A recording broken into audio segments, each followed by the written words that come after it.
하나의 말씀은 신명기 8장 11절부터 20절까지의 말씀입니다. 하나님을 잊지 말고 기억하라, 이런 제목을 가지고 하나님 앞에 은혜를 나누고자 하는데요. 여러분, 개구리가 올챙이적 시절을 모른다라는 속담이 있습니다. 글자 그대로 해석하게 되어지면 개구리가 올챙이였던 시절을 기억하지 못하고 처음부터 자기가 개구리였던 것처럼 행동하는 거, 이것을 의미하는 거예요. 그런데요, 여러분, 이것을 사람으로 치잖아요. 그러면 어리고 약할 때 부모, 형제나 또는 다른 사람의 도움을 통해서 성장하게 되어진 거잖아요.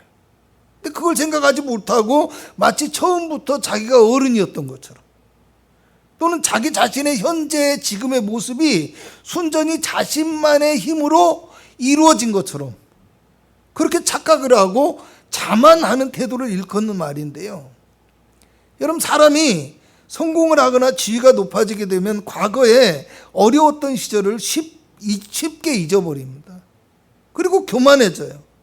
그래서 다른 사람들의 어려움과 어떤 고통을 이해하지 못하고요, 또 나보다 약하다고 생각하는 사람이 있으면 그 사람을 쉽게 무시하거나 비난하게 되어지는 오만한 태도를 비꼬아서 이르는 말이 개구리 올챙이적 시절 모른다, 이런 말이에요. 그러니까 간단하게 얘기하면 그거죠. 자기 혼자 큰 줄로 생각한다, 뭐 이런 거죠. 여러분, 우리가 삶을 살아갈 때 어려움과 고난을 딛고 성공하는 것도 물론 중요합니다. 그렇지만 성공한 다음에는 자신의 힘들었던 지난 날을 기억하고 감사하면서 겸손하고 낮아진 마음을 가지고 살아갈 수 있어야 그게 진짜 성공한 사람으로서 인정을 받을 수 있는 모습이라고 할 수 있습니다. 여러분, 무엇보다도 그리스도인들은요, 죄악과 절망의 삶에서 우리를 구원해 주신 하나님의 은혜를 기억하고, 또 우리의 죄를 대신 지시고 십자가에서 죽으시고 부활하신 예수님의 그 놀라운 은혜를 잊지 않고 감사할 수 있는 바른 신앙의 모습과 태도를 가지고 있어야 된다는 것을 아시기 바랍니다. 여러분, 신명기서는요, 40년의 기나긴 광야 생활을 마치고 이제 약속의 땅 가나안을 눈앞에 두고 있는 이스라엘 백성들을 향해서 그들의 지도자였던 모세가 다시 하나님의 명령과 하나님의 규례를 가르쳐주면서 하나님의 언약을 지켜 행할 것을 당부하고 있는 말씀이라고 할 수 있습니다. 그래서 신명기서를 한마디로 요약한다라고 하면 하나님의 명령과 규례를 지키라, 이 말씀입니다. 여러분, 신명기 1장 3절을 보면 40째 11째 달 그 달 첫째 날에 모세가 이스라엘 자손에게 여호와께서 그들을 위하여 자기에게 주신 명령을 다 알렸으니 라고 말씀합니다. 자, 40년의 광야 생활을 마치는 그의 12월 1일에 말씀하는데 뭐라고 하냐면 그들을 위하여 하나님께서 주신 명령이라고 얘기를 해요. 그 명령이 뭐예요? 여러분, 너희가 여호와의 명령과 규례를 지켜 행하면 하나님께서 너희를 약속의 땅에 들어가게 하실 것이라는 언약의 성취에 대한 명령이에요. 그리고 그 땅에 들어가서도 너희가 하나님의 명령과 규례를 계속 지켜 행하면 하나님께서 너희가 그 땅에서 영원히 하나님의 축복을 누리며 살게 해주시겠다라는 언약의 지속에 대한 말씀을 주시는 거예요. 그러면서 이 말씀을 계속해서 반복하고 또 반복하고 강조하는 것이 이 신명기서의 특징이에요. 읽다 보면 계속 똑같은 말이 나와요. 계속 네 하나님 여호와의 명령을 지켜 행하라, 하나님의 말씀을 기억하라.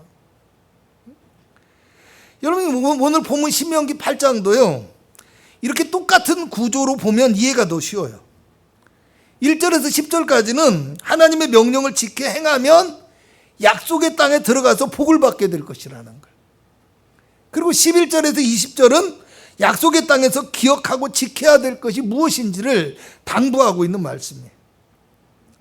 여러분, 모세는 특별히 이스라엘 백성들의 광야 생활과 가나안 땅에서 얻게 될 축복에 대해서 이야기하면서 그들을 구원하시고 축복하신 하나님을 잊어버리지 않고 기억해야 한다라는 말씀을 이 8장을 통해서 이야기하고 있는 거예요. 하나님을 기억해야 된다. 여러분 8장 1절을 보면 내가 오늘 명하는 모든 명령을 너희는 지켜 행하라. 그리하면 너희가 살고 번성하고 여호와께서 너희의 조상들에게 맹세하신 땅에 들어가서 그것을 차지할 것이라고 말씀하시고요. 또 6절에 가서 보면 내 하나님 여호와의 명령을 지켜 그의 길을 따라가며 그를 경외할지라고 말씀합니다. 그리고 이제 7절에 이어지는 말씀을 보면 내 하나님 여호와께서 너를 아름다운 땅에 이르게 하신다고 말씀하죠. 이스라엘 백성들을 하나님께서 젖과 꿀이 흐르는 가나안 땅에 이르게 하시겠다고 말씀하시는 것인데요, 이 7절의 원문을 다시 살펴보면 그리하면이라는 접속사가 앞에 기록되어 있습니다. 무슨 얘기냐면 하나님의 명령을 지켜 그 길을 따라가며 그를 경외하라, 이게 6절까지 말씀이에요. 그리고 7절에 오면 그리하면 너희를 약속의 땅에 이르게 하겠다라는 거. 여러분, 그런데 여기서 중요하게 알아야 될 것 한 가지가 있는데요, 이렇게 하나님의 말씀을 지켜 행하고 하나님의 약속을 받아 누리기 위해서 필요한 것이 하나님의 인도하심을 기억하고 그 뜻을 생각해야 된다는 말씀입니다. 이제 2절에서 4절을 보면요, 너의 하나님 여호와께서 이 40년 동안에 내게 광야길을 걷게 하신 것을 기억하라 라고 말씀하시죠. 그리고서 하나님께서 광야길을 인도하시고 그 길을 통해서 너를 낮추시고 너를 시험하시고 그 광야에서 너에게 만나를 먹이신 것은 네가 사람이 떡으로만 사는 것이 아니라 하나님의 말씀으로 산다라는 것을 깨닫게 하시기 위함이라는 겁니다. 할렐루야. 그리고 40년 동안에 이 광야에서 네 의복이 휘어지지 않았고 네 발이 부르트지 아니하도록 하나님께서 지켜주셨다고요. 그리고 이어지는 말씀이 중요한 게요, 5절에서 너는 사람이 그 아들을 징계함 같이 내 하나님 여호와께서 너를 징계하시는 줄 마음에 생각하라고 얘기를 해요. 그러니까 이스라엘 백성들이 광야길을 걷게 되어진 이유, 사실은 40년의 광야길이 왜 그랬어요? 그들이 불순종했기 때문이잖아요. 그들이 하나님을 배반했기 때문이잖아요. 근데 오늘 성경을 보니까 단지 그들이 믿음이 없고 불순종했기 때문에만 광야길을 걷게 하신 게 아니라는 겁니다. 그 광야의 생활을 통해서 이스라엘 백성들이 하나님을 알게 하시기 위해서 광야길을 걷게 하신다. 그러니까 여러분, 광야의 길은 하나님의 심판이 아니라 사실은 알고 봤더니 아비가 그 아들을 징계함 같은 하나님의 사랑에 매였다라는 거예요. 그것을 너희가 알고 너희가 광야의 생활을 다시 기억하고 그것을 통해서 하나님을 온전히 섬기고 순종하는 법을 배워야 한다, 이 말씀을 하는 거예요. 단지 이스라엘 백성들이 그 광야길이 40년 동안 길어진 것뿐이지 하나님은 이미 애굽에서 그들을 인도하셨을 때 광야의 길을 걷게 하셨어요. 좋은 길 놔두고 빠른 길 놔두고 빙빙 돌아서 광야로 가게 하신 거예요. 때로는 원망하고 때로는 불평하고 때로는 두려움에 떨고, 그런데 그 속에서 하나님이 그들을 지켜주시고 인도하신 거예요. 그래서 시내산에서 이스라엘 백성들에게 하나님을 믿게 만들고 그들이 하나님과 언약하게 하신 다음에 다시 광야길을 인도해서 가나안 땅을 향해 간 거예요. 그 길은 겨우 10하루길밖에 되지 않았다고 성경이 얘기하죠. 그런데 그렇게 광야에서 하나님이 가르쳐 주셨는데 그들이 하나님을 기억하지 못한 거예요. 그들이 하나님을 알지 못한 거예요. 그들이 하나님의 능력을 믿지 못한 거예요. 그래서 40년으로 그 시간이 늘어난 것뿐이에요. 근데 그 40년조차도 단지 심판을 위한 것이 아니라 그 백성들이 하나님을 기억하고 하나님의 말씀으로 살 것이라는 걸 알게 하기 위해서, 자기 힘과 능력을 따라 살지 않고 하나님 앞에 겸손하며 낮아져서 하나님만을 의지하며 살게 하기 위해서, 그래서 하나님의 말씀을 믿고 하나님의 법에 순종하는 사람이 되게 하기 위해서 그 광야의 길을 걷게 했다라는 겁니다. 여러분, 오늘 우리에게도 이 광야와 같은 삶이 있을 수 있다라는 겁니다. 그런데 그 광야의 기억이요, 오늘 단지 우리에게 고통만이 아니라 우리의 삶의 중요한 양분이 될 수 있어야 된다라는 거. 어? 여러분, 가까운 사람을 만나잖아요. 그러면 무슨 이야기를 몇 시간씩 그렇게 길게 할까? 아니, 할 말이 그렇게 많을까? 이렇게 생각해요. 그렇죠? 어떤 사람들이 그러더라고요. 27년 동안 만난 친구들인데 늘 똑같은 이야기를 하는데 늘 즐겁고 행복하대요. 사실은 맨날 만나도 보니까 똑같은 이야기뿐이고 특별하거나 새로운 이야기가 별로 없어요. 여러분, 그게 가족을 만나거나 여러분, 가족들 명절에 만나면 무슨 얘기예요? 작년에 했던 얘기 또 하고 10년 전에 했던 얘기 또 하고. 시어머니 레파토리 들어주는 며느리 힘들죠. 그죠? 사위도 힘들어요. 근데 장인은 사위한테 그 잔소리를 많이 하는 편은 아니에요. 여러분, 또 어릴 적 친구들을 만나면 어때요? 어렸을 때 그 얘기 또 하는 거예요. 또 하는 거예요. 자기한테 좀 불리한 얘기는 또 들으면 신경질 나니까 하지 말라고 뭐라고 하기도 하고. 여러분, 왜 이렇게 똑같은 얘기를 또 하고 또 하고 또 하고 할까요? 사람은 기억을 먹고 사는 존재이기 때문에 그렇다라는 거.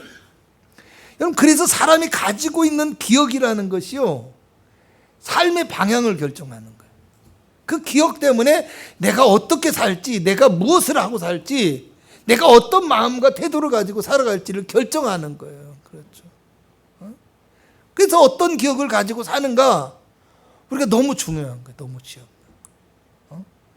여러분, 기억이라는 것은 어떤 정보나 어떤 경험을 자기 안에 마음이나 머릿속에 저장해 두는 것을 의미한다라는 거예요. 그 저장해 둔 것을 또 꺼내는 것도 기억이 되겠죠. 그런데 사실은 객관적인 사실과 정확한 정보라기보다는 그것을 기억하는 사람의 자기 주관적인 어떤 생각과 평가가 결합되어지는 거예요, 거기에. 그러니까 얼마든지 왜곡된 정보가 우리 안에 저장되어지고 우리가 그걸 기억하고 있을 수 있는 거예요. 그러니까 똑같은 사실에 대해서도 그것에 대한 평가가 극명하게 달라질 수 있어요. 그래서 그렇게 내가 평가하고 내가 판단한 대로 내가 기억을 하는 거예요. 그러니까 똑같은 것인데 좋은 기억이 될 수도 있고 나쁜 기억이 될 수도 있어요.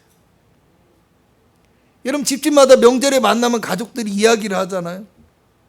참 우스운 거예요. 어떤 집은 큰 어려움 없이 살았던 것 같은데 가족들이 만나면 다 안 좋은 기억, 안 좋은 감정이 있어요. 늘 보면은 결국엔 그것 때문에 이야기를 꺼내다가 다투고 싸우고 끝나.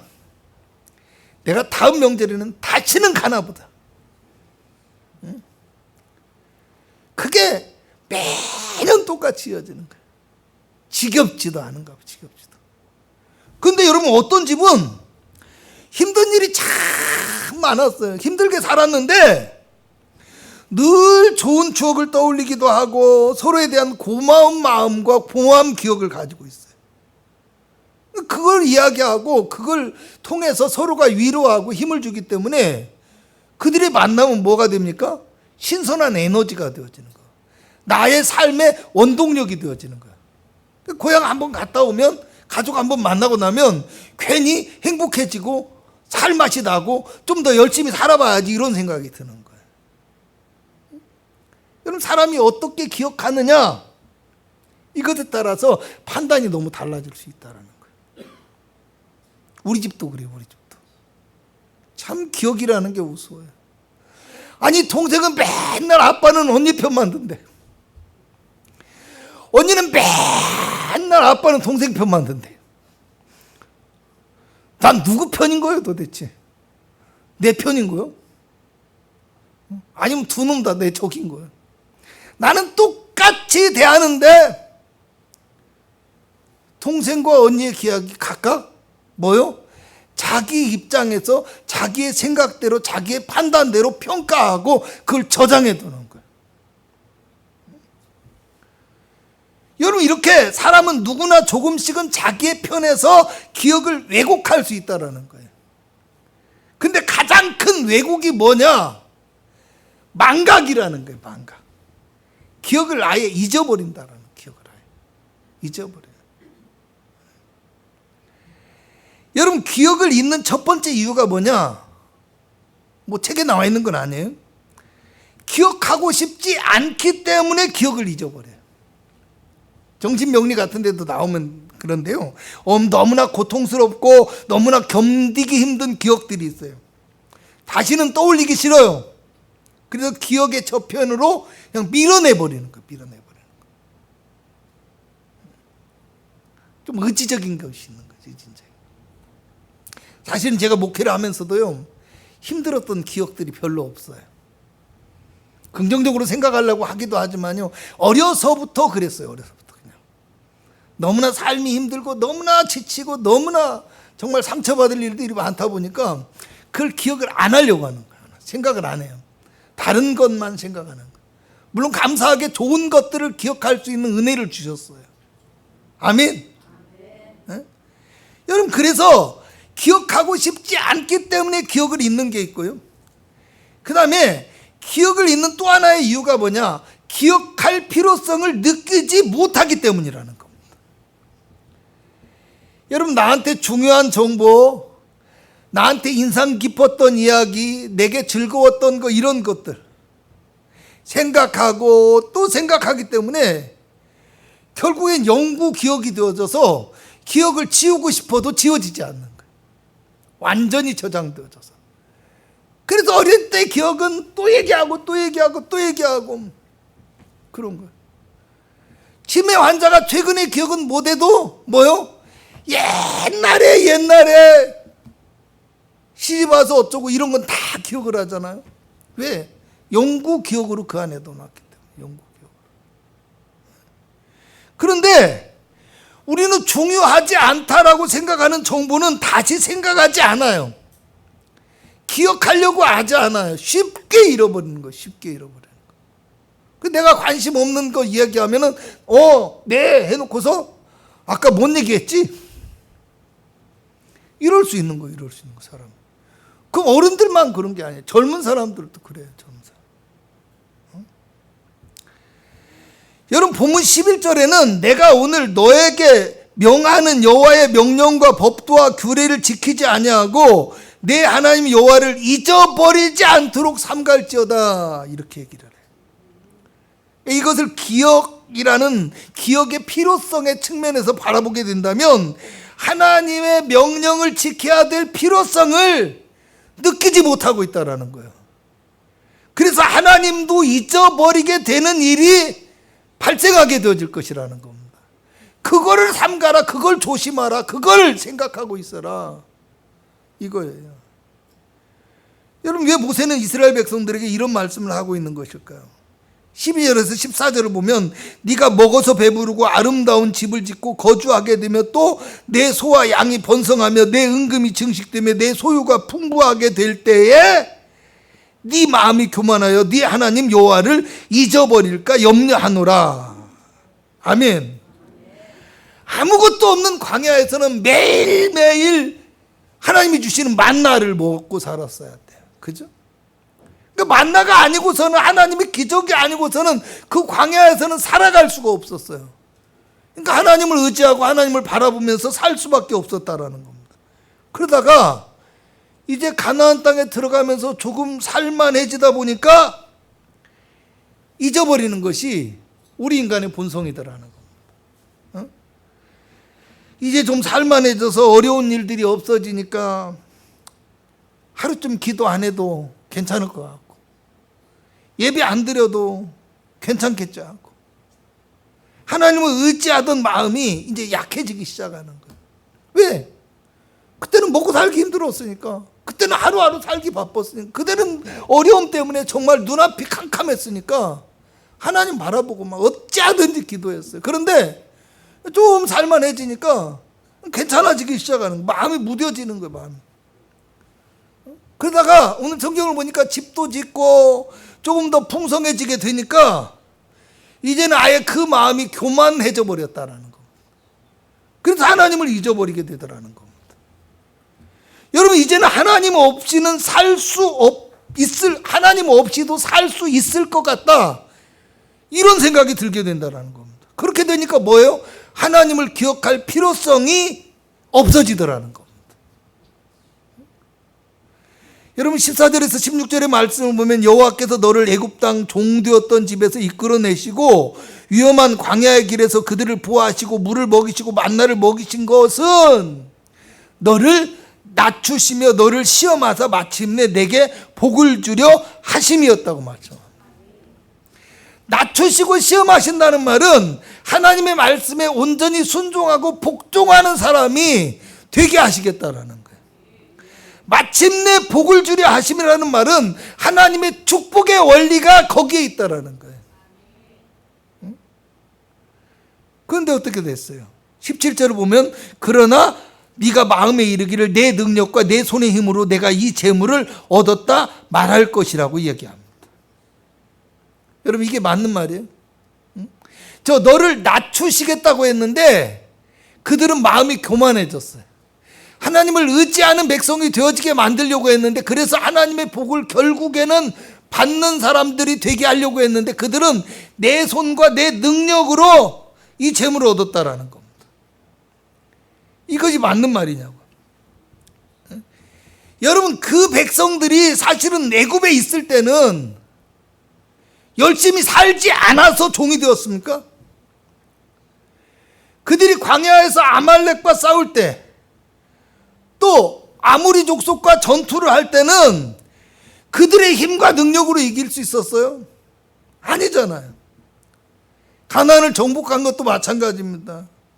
가나안 땅의 주인이 되어서 살아갈 때도 마찬가지였어요. 그들의 힘과 그들의 능력으로 할 수 있는 것은 사실은 아무것도 없었어요. 그들이 경험한 역사라는 겁니다. 그잖아요. 그런데 그들이 그 신앙과 그 믿음을 잃어버릴 때마다, 하나님을 떠나고 그들이 범죄할 때마다 하나님께서는 가나안 족속과 암몬 족속과 미디안 족속과 블레셋 족속을 통해서 이스라엘 땅을 침공하고 모든 것을 빼앗아가는 겁니다. 그리고 성경을 보면, 사사기서를 보면 나중에는 그들을 멸절하려고까지 했다고 얘기해요. 멸절하려. 그게 그들의 모습인 거예요. 하나님을 떠났을 때, 하나님을 잊었을 때, 하나님께 범죄했을 때 모습. 여러분, 8장 7절을 보면 내 하나님 여호와께서 너를 아름다운 땅으로 이르게 하셨다고 하시고요, 9절을 보면 내가 먹을 것에 모자람이 없고 내가 부족함이 없는 땅이라고 얘기를 해요. 그 땅을. 10절에는 내가 먹어서 배부르고 여호와께서 옥토를 내게 주셨다고 말씀하십니다. 하나님께서 그렇게 배부르게 하시겠다고 말씀하셨고요, 그렇게 풍성해졌다라는 겁니다. 그런데 배부르고 소유가 풍성하게 되니까 이제는 그들이 교만해져서 하나님도 필요 없다고 하고 잊어버리고 내 힘과 내 능력으로 이 재물을 얻었다라고 이야기한다라는 겁니다. 여러분, 여기서 이 재물이라는 것은 단지 돈만을 얘기를 하는 것이 아니에요. 지위나 능력이나 모든 것들을 포함한 게 이 재물이라는 단어의 뜻이에요. 자신의 어떤 힘과 권능까지도 다 포함한 게. 여러분, 하나님께 기도하지 않고 예배를 드리지 않아도, 굳이 하나님을 의지하지 않고 살아도 내가 열심히만 살면 살 수 있을 것이라는 생각이 들었다라는 얘기예요. 분명히 하나님께서는 광야의 삶을 통해서 사람이 육의 양식으로 사는 것이 아니라 영의 양식인 하나님의 말씀으로 살 것이라고 그렇게 말씀해 주셨어요. 그랬는데 광야에서는 아무것도 없으니까 하나님의 말씀하시는 대로 순종하며 살아왔는데, 가나안 땅에 와서 정착해 보니까 하나님을 믿는 사람이든 우상을 섬기는 사람이든 가나안 족속이든 이스라엘 민족이든 열심히 사는 사람이 수확도 많이 거두고 돈도 많이 벌게 되는 것 같다라는 겁니다. 여러분 그게 일반적인 삶의 모습이에요. 그잖아요. 일반적인 삶의 모습. 근데 18절에 이렇게 하나님께서 말씀하셔요. 네 하나님 여호와를 기억하라. 원문에는 기억하라라는 말이 먼저 나와요. 기억하라 너의 하나님 여호와를. 그가 너에게 재물 얻을 능력을 주셨습니다.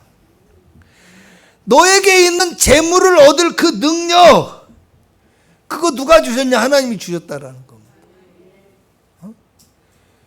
노력을 안 해서 우리가 어려움에 있었어요? 수고를 안 하고 힘쓰지 않아서 우리가 고통 가운데 있었습니까? 아니라는 겁니다.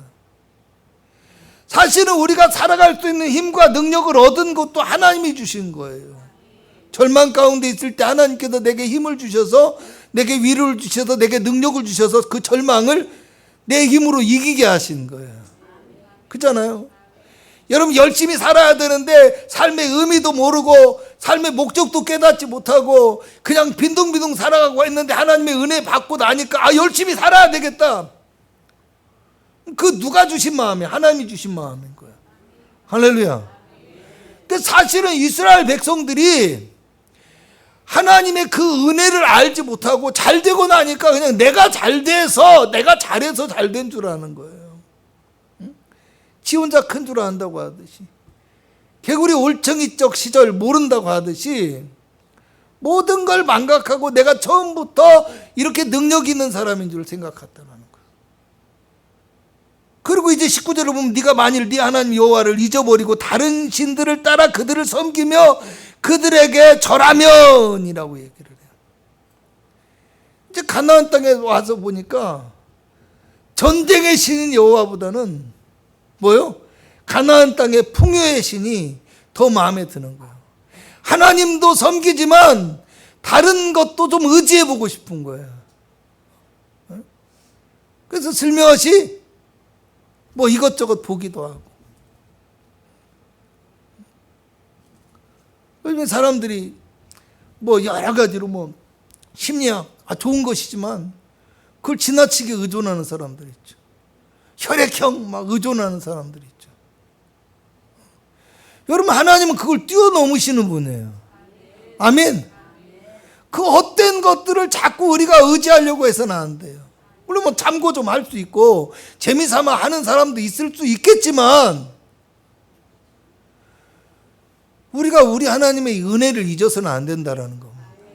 세상의 사람들은 자기 힘과 능력으로 살아가는 줄 알지만 지금 우리 그리스도인들은 내가 지금 숨을 쉬는 것조차도 하나님이 호흡을 주셨다. 왜? 천지와 만물을 하나님께서 지으셨어요. 그리고 모든 생명에게 호흡을 주셨어요. 삶을 주셨어요. 그래서 믿는 사람은 그걸 믿기 때문에 하나님의 영원한 언약 가운데 들어가는 것이고, 믿지 않는 사람들은 그걸 믿지 않고 자기 욕망을 따라 살아가기 때문에 영원한 형벌이 기다리고 있는 거예요. 그게 믿음이 다르다라는 얘기입니다. 근데 이스라엘 백성들은 결국에는 잊어버린다라는 겁니다. 여러분 오늘은 그해 천년만에 하나님 앞에 드리는 맥주 감사주일입니다. 우리는 늘 내 힘과 내 능력으로 사는 것 같지만 그 힘과 능력을 주시는 것도 하나님이시고 또 열매를 맺게 하시는 분도 하나님이시라는 것을 우리는 반드시 기억해야만 합니다.